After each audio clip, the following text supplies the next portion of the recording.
Hello students, how are you? કેમ છો? મજામાં? Very good. So in this session students, we are going to start a new lesson of chemistry and that is surface chemistry. Okay? Surface chemistry.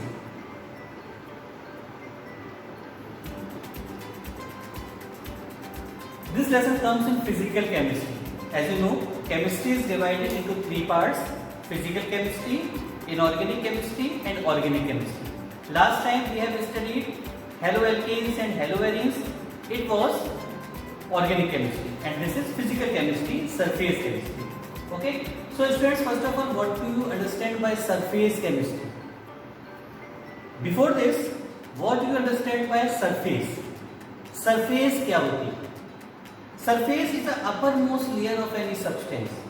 किसी भी substance की जो सबसे ऊपर वाली लेयर होती है, सबसे अपर मोस्ट लेयर होती है, that is called surface. The uppermost layer of any substance is called surface. Okay? And changes on the surface, physical or chemical changes on the surface is dealt in surface chemistry. Okay? So surface chemistry is a branch of physical chemistry which deals the study of different physical or chemical changes on the surface of any substance.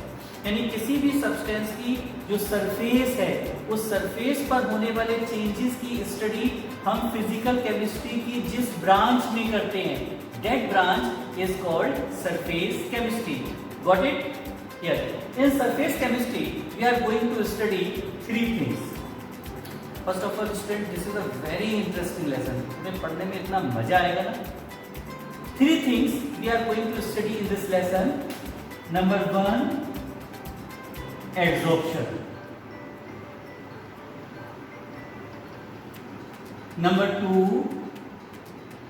catalysis. And number three, colloid.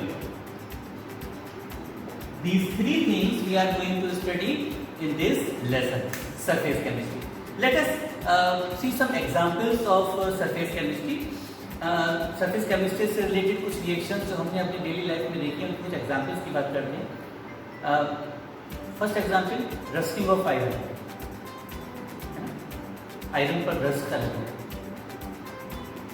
Many times we have seen that when an iron object, an iron thing is put on the roof and it gets in contact with the air and water, after some time a brownish layer develops on the surface of iron, that is called rust. Rust is chemically hydrated ferric oxide. पढ़ा था ना, ये 9 से हम लोग पढ़ते हुए आ रहे हैं. Hydrated ferric oxide is called rust. अगर किसी आयरन के ऑब्जेक्ट पर रस्ट लगा हुआ है, उस रस्ट को तुम देखो तो वो केवल अपर लेयर पर है. अगर उस ऑब्जेक्ट को आप ब्रेक करोगे तो अंदर वो रस्ट दिखाई नहीं देगा. It means what? It means the oxygen and water react only with the uppermost layer of the iron object. उस आयरन के ऑब्जेक्ट के केवल अपर मोस्ट सरफेस से ऑक्सीजन और वाटर ने रिएक्शन की. सेकेंड थिंग, हम लोग कॉपर के बर्तन मार्केट से परचेज करते हैं, है ना. जनरली पूजा में जो कॉपर के बर्तन यूज होते हैं ना, या कॉपर ग्लास में वाटर पीना, कॉपर बहुत फायदेमंद है. कॉपर का जग, कॉपर के ग्लास में रख करके जब हम वाटर पीते हैं तो वो हमारे लिए बहुत हेल्थ के लिए बेनिफिशियल होता है. तो तुमने देखा होगा जब हम कॉपर का कोई चीज़ मार्केट से परचेज करते हैं, उस समय वो देखने में रेडिश ब्राउन कलर का होता है, देखने में बहुत ब्यूटीफुल होता है.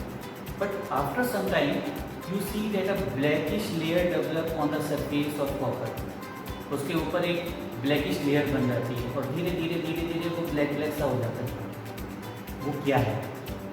वो ये है कि जो कॉपर की अपर मोस्ट लेयर है, उसने एटमॉस्फेयर की ऑक्सीजन के साथ रिएक्शन की और रिएक्शन करने के बाद कॉपर ऑक्साइड की लेयर ऊपर डेवलप हो गई. एक दूसरा एग्जाम्पल, हम लोग जो एल्यूमिनियम के बर्तन यूज़ करते हैं, सपोज प्रेशर कुकर यूज़ करते हैं, एल्यूमिनियम की कढ़ाई यूज़ करते हैं, है ना, एल्यूमिनियम की तपेली यूज़ करते हैं. तो जब मार्केट से परचेस करते हैं तो बिल्कुल सिल्वर कलर की होती है, देखने में बहुत सुंदर होती है, बट कुछ समय के बाद वो ब्लैक ब्लैक सी हो जाती है बिकॉज ऑफ एल्यूमिनियम ऑक्साइड, क्योंकि उस एल्यूमिनियम के ऊपर ऑक्सीजन की रिएक्शन होती है और रिएक्शन होने के बाद एल्यूमिनियम ऑक्साइड की एक लेयर डेवलप हो जाती है। So these all are the examples of surface chemistry. और कुछ एग्जाम्पल्स की बात करते हैं। हम लोग जो शुगर खाते हैं ना, खांड, ये शुगर बिल्कुल वाइट कलर के क्रिस्टल्स होते हैं, बट एक्चुअली जब शुगर केन से शुगर बनाई जाती है तभी इतनी वाइट नहीं होती है, तभी ब्राउनिश कलर की होती है। तो इस ब्राउनिश कलर का जो सॉल्यूशन होता है जो शुगर केन से गन्ने से आता है, इसको बिल्कुल ट्रांसपेरेंट वाइट बनाने के लिए, इसको कलरलेस करने के लिए हम क्या करते हैं, इसको चारकोल के ऊपर से पास करते हैं। तो चारकोल की जो अपर सरफेस है वो इस ब्राउनिश कलर को अपने ऊपर एब्जॉर्ब कर लेती है, ठीक है, अट्रैक्ट कर लेती है, और फाइनली ये ब्राउनिश सब्सटेंस जो है वो सारा का सारा एब्जॉर्ब हो जाता है और हमें बिल्कुल साफ क्रिस्टल क्लियर शुगर मिलती है, ठीक है। अच्छा, ऐसी एक और एग्जाम्पल मेरे दिमाग में है। जनरली बायोलॉजी लैब में हम लोग एक डाई यूज़ करते हैं मेथिलीन ब्लू, जिसका ब्लू कलर होता है, और अगर इसमें थोड़ा सा चारकोल डाल करके रख दें तो धीरे धीरे क्या होता है, वो कलर ट्रांसपेरेंट हो जाता है। जो ब्लू कलर है, ब्लू कलर चारकोल के द्वारा एब्जॉर्ब कर लिया जाता है, and after this absorption the solution become colourless.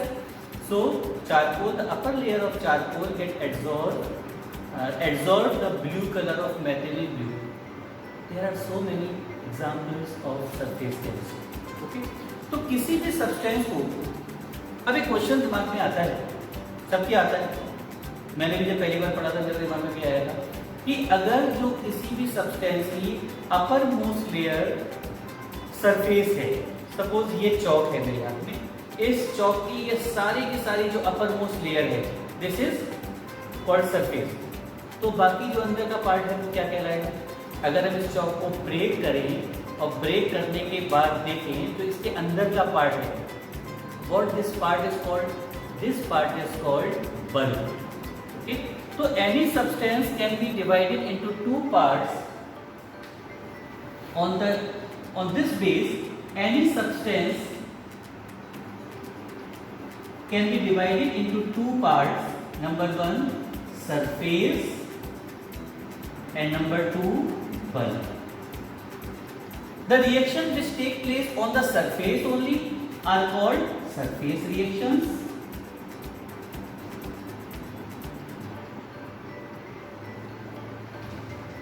and the reaction which take place in bulk, by the molecules of bulk, by the molecules present inside that substance are called bulk reactions.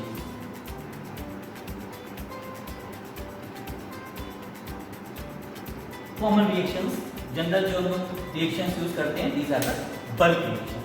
Okay, so this was the introduction of surface chemistry which we are going to study in this lesson. Okay, next video we will study about the adsorption. Okay, goodbye.